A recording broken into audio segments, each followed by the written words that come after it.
Most people don't realize they're getting poorer while doing everything right. Same job, same salary, same city. 5 years later, one person has options, the other feels trapped. And it's not investing skill, it's not discipline, it's not intelligence. According to long term cash flow patterns used by financial planners over the last decade, when fixed lifestyle costs quietly rise by more than 10 to 15% of income, people don't just save less, they lose financial flexibility permanently. Even if their income increases later, that's the part that stings because nothing went wrong, no splurges, no bad decisions, no crisis, just a few purchases that felt responsible at the time and never paid them back. Have you ever checked your bank account and thought, I earn enough? Why does it still feel tight? That feeling isn't failure, it's structure. I'm Faisal. I spend an unhealthy amount of time noticing how everyday money decisions compound over 10 or 20 years, not in theory, but in real lives. And the biggest financial damage almost never comes from obvious mistakes. It comes from buying things that lower future choices. If you're someone who earns decently, isn't reckless, but still feels behind, you can hit the subscribe button, only if this kind of analysis is for you. This channel is about the traps that don't look like traps, because once you see which purchases quietly drain your future, you can't unsee them. Let me show you the first one. It usually starts right after a raise. Nothing dramatic, no sports car fantasy, just a calm, reasonable thought. I've been responsible. I deserve something reliable. So you upgrade the car, not flashy, just newer. Fewer miles, better safety rating. Maybe the payment fits neatly into your budget spreadsheet so it feels handled. Here's the part most people don't internalize. According to depreciation schedules used by lenders and insurers since the 1990s, a new or near new car typically loses 20 to 25% of its value in the first year and about 50 to 60% by year 5. Translate that into real life. The moment the car feels safer, the money you put into it is shrinking faster than most people can save in a year. That's not a moral failure. That's just how cars work. But depreciation isn't even the real cost. The deeper issue is cash flow lock-in. A car payment converts flexible money into a fixed obligation. Every month, the same amount leaves your account whether opportunities show up or not. According to planning benchmarks used by financial advisors, when transportation costs rise above roughly 10% of take-home pay, net worth growth slows noticeably, not because people stop trying, but because optionality disappears. And optionality is where progress actually comes from. And here's the mechanism. When your baseline expenses rise, your tolerance for uncertainty drops. You become less willing to switch jobs, take a short pay cut for long-term upside, or invest aggressively during market downturns. This leads people to choose stability over growth, not because they're cautious by nature, but because the margin for error is gone. The brain plays a role too. Humans overweight certainty. A predictable car payment feels managed.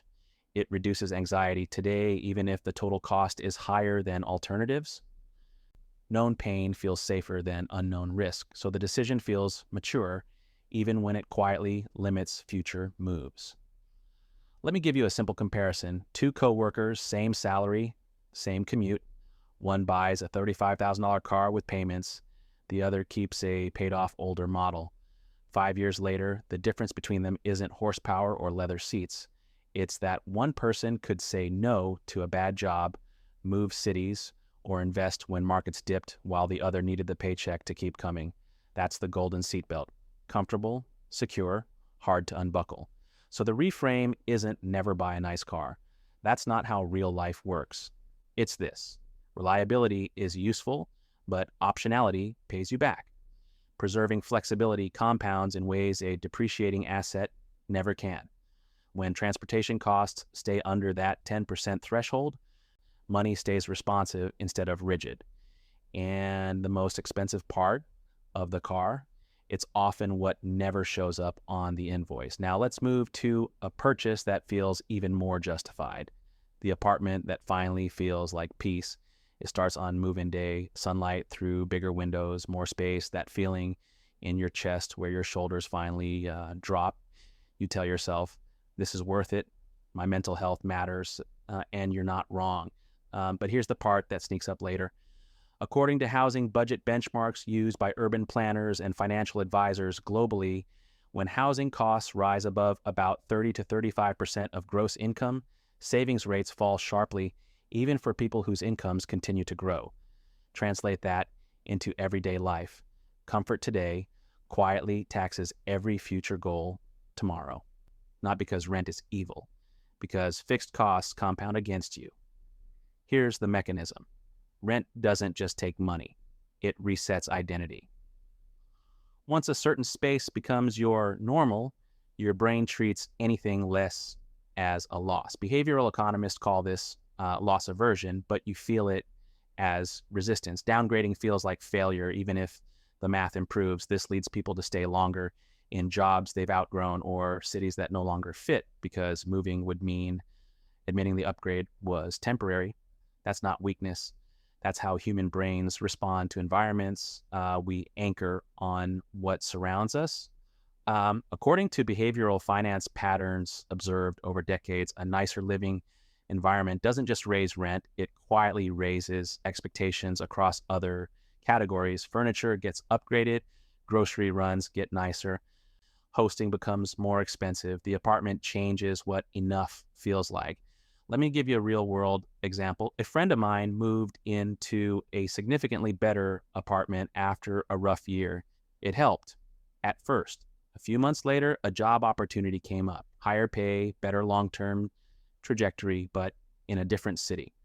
On paper, it was the obvious move. They turned it down, not because the job was bad, because leaving the apartment felt worse. That's the velvet cage, soft, comfortable, and very convincing.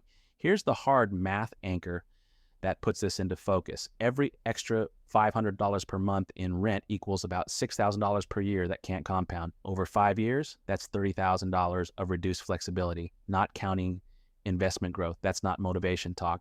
That's arithmetic. So the reframe isn't live in the cheapest place possible. That's not realistic. It's understanding that emotional relief and structural progress aren't the same thing. Short-term relief often substitutes for progress because it feels like forward motion, even when it isn't.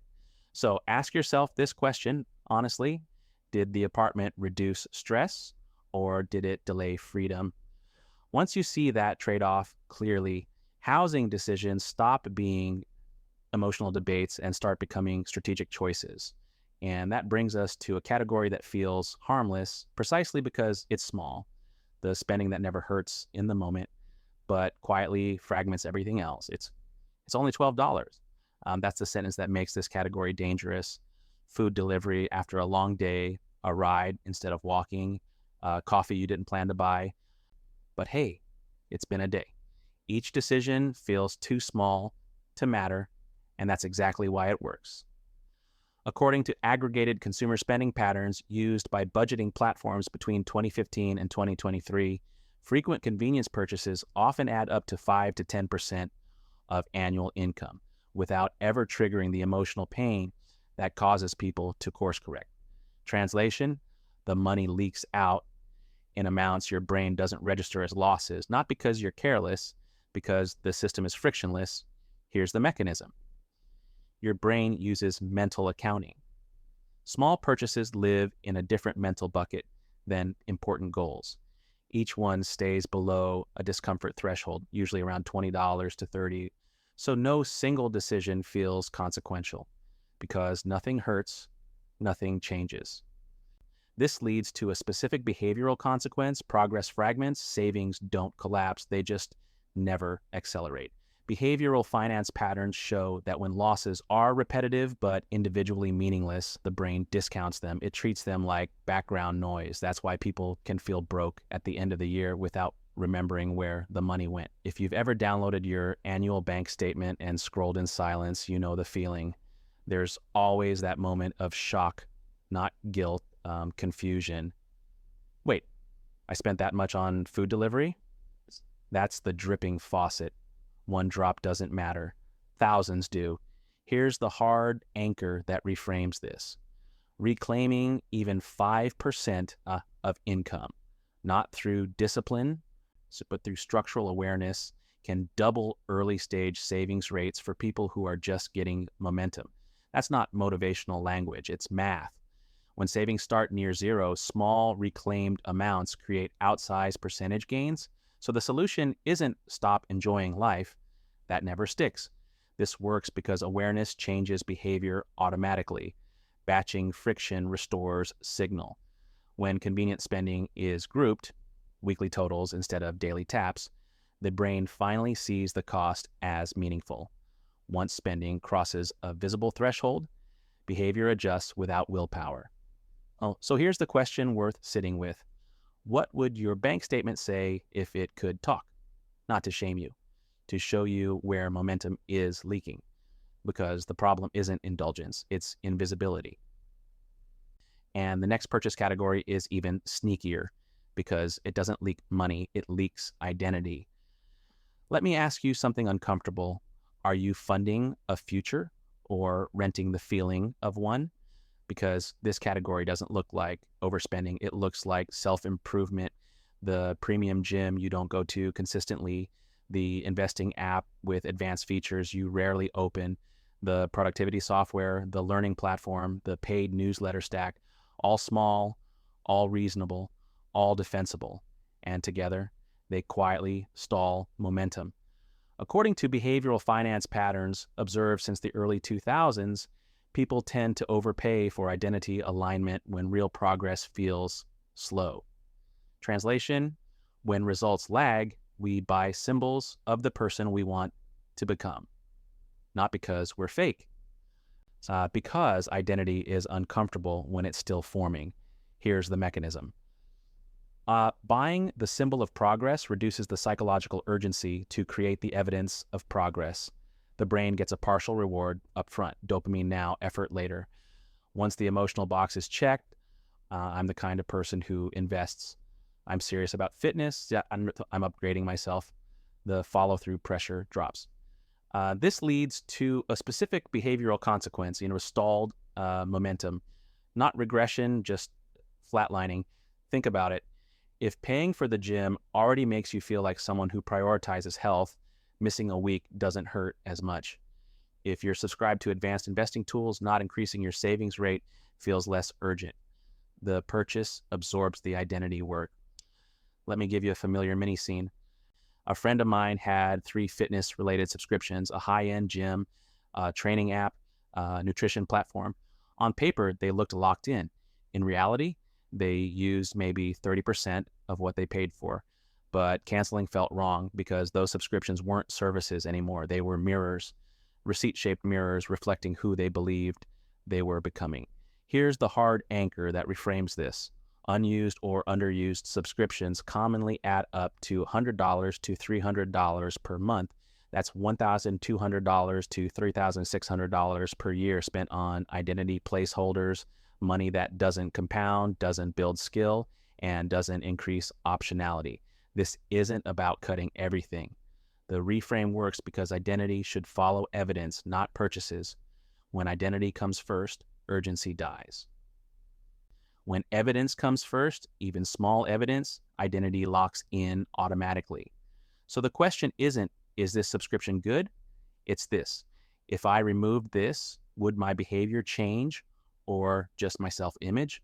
Because the most expensive thing in personal finance isn't waste, it's progress you thought you'd already made.